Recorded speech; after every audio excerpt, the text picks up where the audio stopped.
Bonjour, bienvenue chers collégiens dans cette émission de soutien scolaire spécialement conçue pour toi. Notre objectif à travers celle-ci est de te préparer à réussir ton brevet. Pour ce faire, nous allons revoir ensemble le programme, l'essentiel du programme de 4e année moyenne. Nous te conseillons donc de nous suivre avec beaucoup d'attention et surtout d'être régulier. Au cours de cette première séance, de ce premier cours, nous allons revoir les différents types de textes que tu as étudiés et surtout ce qui les caractérise. Ensuite, tu vas devoir, à travers une activité, les identifier au moyen de ces indices ou caractéristiques, et cela pour vérifier tes acquis. Revoyons donc ensemble ces 4 types de textes et leurs caractéristiques à travers ce tableau qui s'affiche sur ton écran et que nous allons remplir ensemble et progressivement. Commençons par le texte narratif. À quoi sert-il? Évidemment, comme son nom l'indique, il sert à narrer, à raconter une histoire réelle, vécue ou imaginaire. Quelles sont donc ses caractéristiques? Comment peux-tu l'identifier ou le reconnaître? On l'identifie grâce à la présence de personnages qui jouent un rôle, qui font les actions. On l'identifie également grâce aux indicateurs de temps et de lieu. Évidemment, cette histoire se passe quelque part et à un moment donné. Donc, où et quand, ce sont des repères spatiaux temporels. On reconnaît également un texte narratif grâce aux temps verbaux. Et un temps, une histoire racontée au passé se distingue par l'emploi de l'imparfait et du passé simple et parfois du passé composé. On peut également trouver des histoires racontées au présent de narration. Le présent de narration sert à rendre une histoire plus actuelle, vivante. On peut aussi identifier le texte narratif grâce à sa structure narrative. Un schéma narratif à 3 moments. Mais bien sûr, chaque histoire a un début, une situation initiale, une succession d'événements et ensuite une situation finale, c'est la fin de l'histoire. Passons à présent au texte prescriptif. À quoi sert-il et quelles sont ses caractéristiques? Eh bien, le texte prescriptif sert à donner des consignes, des règles, des conseils, des ordres, des interdictions. Il permet de faire faire. Quelles sont ses caractéristiques? Eh bien, on peut le reconnaître grâce aux verbes qui sont souvent à l'infinitif ou à l'impératif présent, deuxième personne. On peut également le reconnaître grâce à la présence de l'expression de l'obligation. Il faut plus verbe à l'infinitif ou plus subjonctif. Tu dois plus verbe à l'infinitif. On peut le reconnaître également grâce aux indicateurs de chronologie, et notamment dans les recettes de cuisine et dans les notices de fabrication. On peut également le reconnaître grâce à sa mise en page spécifique, puisque c'est un ensemble de consignes qui sont souvent précédées d'un tiret. À quoi sert le texte explicatif? Eh bien, il sert à informer, à expliquer quelque chose à quelqu'un. On peut l'identifier grâce à la présence du présent de vérité générale. On l'appelle également présent intemporel. C'est un présent pour dire ce qui est toujours vrai. On peut également le reconnaître grâce aux procédés explicatifs employés, tels que la définition, la reformulation, les exemples, etc. On peut également l'identifier grâce au vocabulaire spécialisé. On remarquera également l'absence de l'émetteur pour des raisons d'objectivité. On y retrouve également la forme passive et une certaine ponctuation, les deux points, les parenthèses. Le texte explicatif, on le trouve dans le dictionnaire, dans les encyclopédies, dans les textes de vulgarisation scientifique. Passons maintenant au texte argumentatif. À quoi sert-il et quelles sont ses caractéristiques? Eh bien, le texte argumentatif sert à convaincre, à faire changer d'opinion un destinataire. Il se distingue par l'emploi du présent de l'indicatif ou de l'impératif. On y retrouve parfois du futur. On notera la présence de l'émetteur et ou récepteur à travers les marques de subjectivité, telles que les verbes d'opinion et autres modalisateurs, et par des connecteurs logiques et chronologiques. Notons que le texte argumentatif a également une structure. Une introduction qu'on appelle la thèse, un développement dans lequel il y a les arguments avec les explications ou les exemples, et une conclusion qui est une confirmation de la thèse et un résumé des arguments. Nous venons de passer en revue les caractéristiques essentielles de chaque type de texte que tu as étudié. Eh bien maintenant, à toi de jouer. Je t'invite à lire les titres et seulement les titres des 4 textes qui vont s'afficher sur ton écran. Texte 1, l'arbre qui pleure.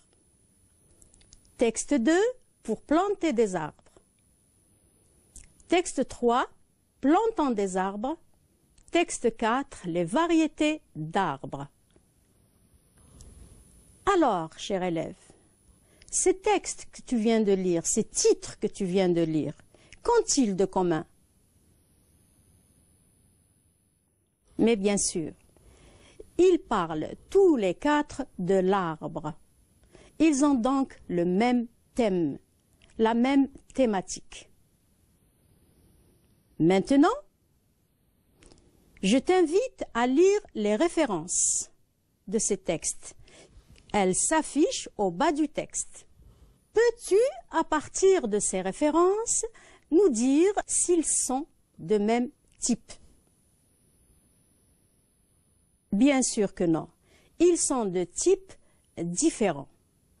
Nous allons donc, ensemble, remplir le tableau qui va s'afficher sur ton écran pour répondre à cette question.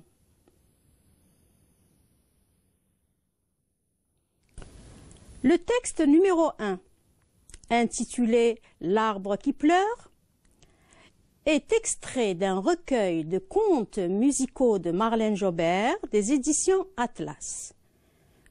Je vois conte, c'est donc une histoire racontée.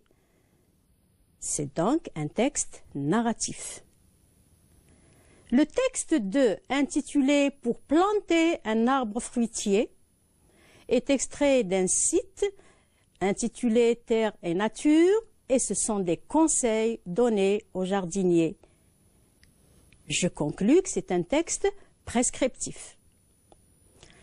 Le texte 3, intitulé « Les variétés d'arbres »,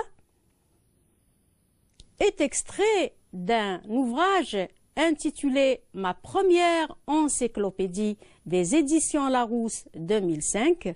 Ça ne peut être qu'un texte explicatif et informatif. Le texte 4, « Plantant des arbres », extrait d'un ouvrage intitulé « Écologie, agir pour la planète » des éditions Milan 2000 et argumentatif. Nous venons d'anticiper sur le type de chacun des textes que tu viens de lire à partir des titres et des références. Nous allons maintenant les analyser de près pour retrouver ces indices ou ces caractéristiques. Commençons par le premier texte. Lisons-le d'abord, puis repérons ces indices. L'arbre qui pleure. Ce matin-là, il faisait très beau lorsque Victor le bûcheron arriva dans la forêt. Les rayons de soleil jouaient à cache-cache avec les arbres. Les écureuils sautillaient de joie sur les tas de bois coupés, et ses petits amis, les rossignols, l'attendaient pour commencer à chanter. Il s'apprêta à abattre son premier chêne de la journée. Mais au moment où sa hache pénétra dans le tronc, un cri terrible résonna jusqu'au plus profond de la forêt.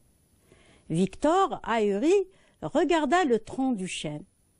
De l'endroit où sa hache venait de frapper, un liquide rouge s'écoulait, rouge comme du sang. Le bûcheron n'en croyait pas ses yeux.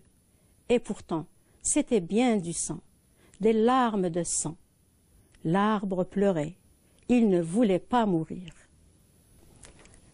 Voyons si ce texte comporte les indices qui nous permettent d'identifier un texte narratif. Y a-t-il des personnages? Eh bien oui. On parle de Victor le bûcheron et du chêne, l'arbre qui pleure. Y a-t-il des indicateurs de temps et de lieu? Oui, cela se passe dans une forêt et un matin.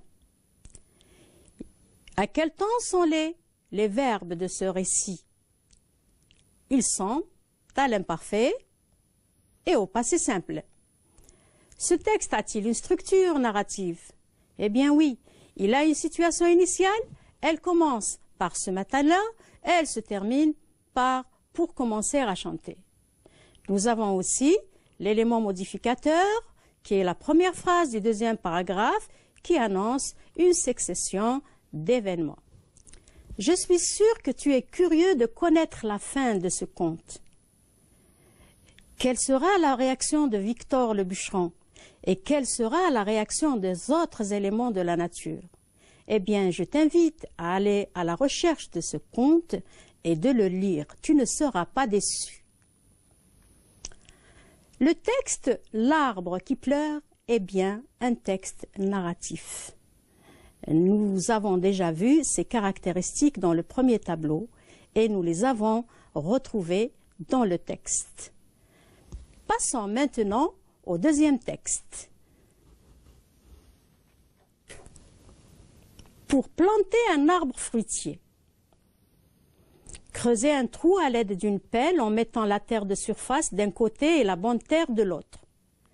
Coupez les racines avec un sécateur pour avoir une coupe franche et faciliter la cicatrisation.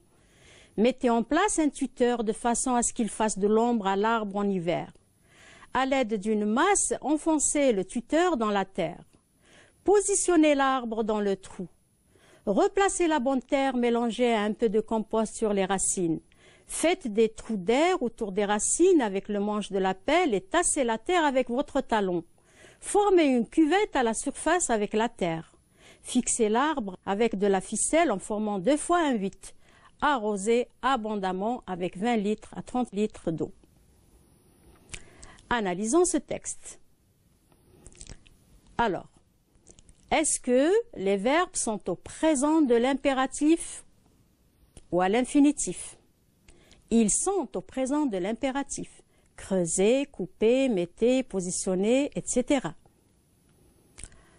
Le titre nous indique aussi que nous allons avoir une série de conseils pour planter un arbre fruitier. La source également évoque des conseils aux jardiniers. Et puis la mise en page, ensemble de consignes précédées d'un tiret, indique bien qu'il s'agit d'un texte prescriptif. Le texte pour planter un arbre fruitier est bien un texte prescriptif. Passons maintenant au troisième texte. Lisons-le et repérons ses indices. Les variétés d'arbres. Il existe plusieurs variétés d'arbres. Leurs feuilles et leurs troncs n'ont ni la même forme, ni la même taille, ni la même couleur. Les feuillus, comme les peupliers, le platane ou le bouleau, sont des arbres à feuilles caduques, c'est-à-dire des arbres dont les feuilles larges et plates tombent en hiver. Le pin, le sapin et le mélèze sont des conifères. On les appelle ainsi car leurs graines forment des cônes. Leurs feuilles ont la forme d'aiguilles. Alors, dans ce texte, y a-t-il un présent de vérité générale? Eh bien oui, tous les verbes sont au présent. On y retrouve également des procédés explicatifs, comme la définition. Sont des arbres à feuilles caduques définit les feuillus. sont des conifères définis le pin, le sapin et le mélèze. Nous avons également une reformulation, c'est-à-dire des arbres dont les feuilles larges et plates tombent en hiver. Nous avons également un exemple, comme les peupliers, le platane ou le bouleau. Il y a aussi une tournure impersonnelle. Il existe. Nous remarquons aussi l'absence de l'auteur. Aucun indice de présence de l'auteur. C'est un texte objectif. Et il y a surtout la référence, l'ouvrage de référence, ma première encyclopédie. Le texte, les variétés d'arbres, est bien un texte explicatif au vu de ses caractéristiques. Passons à présent au quatrième texte. Lisons-le et repérons ses indices. Plantons des arbres. Le reboisement est une activité très utile pour plusieurs raisons. D'abord, la plantation d'arbres près des villes améliore la qualité de l'air et offre aux habitants un cadre de détente sain et agréable. Par ailleurs, en stabilisant les sols fertiles menacés par l'érosion, le reboisement permet aux agriculteurs de sauvegarder et de développer leur culture. De plus, la création de forêts enrichit la biodiversité en favorisant la venue de nouvelles espèces animales et végétales. Ainsi, en participant à des campagnes de reboisement, vous serez utile aux êtres humains et vous contribuerez à la sauvegarde et au développement de la faune et de la flore. Alors, dans ce texte, nous pouvons retrouver la structure du texte argumentatif. Nous avons une thèse, des arguments et une synthèse qui sont séparés par des espaces blancs. Nous avons également le présent de l'indicatif et puis, dans la conclusion, un futur et dans le titre, un impératif. La présence de l'émetteur est bien là à travers le planton du titre, c'est « nous plantons », donc l'auteur s'implique et nous avons également la présence du récepteur, du destinataire. Vous serez utile aux êtres humains et vous contribuerez à la sauvegarde et au développement de la faune et de la flore. Nous avons aussi la présence de connecteurs d'énumération, d'abord, par ailleurs, de plus. Et nous avons également l'ouvrage de référence « Agir pour la planète », c'est bien un texte argumentatif. Mon cher élève, tu viens d'identifier les 4 types de textes au programme du cycle moyen cette année en te basant sur les indices qui le caractérisent. Tu as au programme de cette année la description, la narration et l'explication au service de l'argumentation. Tu dois savoir que les types de textes se combinent et tu dois également savoir qu'une histoire peut servir d'argument et un texte narratif peut avoir une visée argumentative. À titre d'exemple, l'arbre qui pleure, puisqu'il nous incite à la protection de l'arbre. Voilà, la leçon d'aujourd'hui est terminée. Merci beaucoup pour ton attention. Rendez-vous au prochain cours et à bientôt.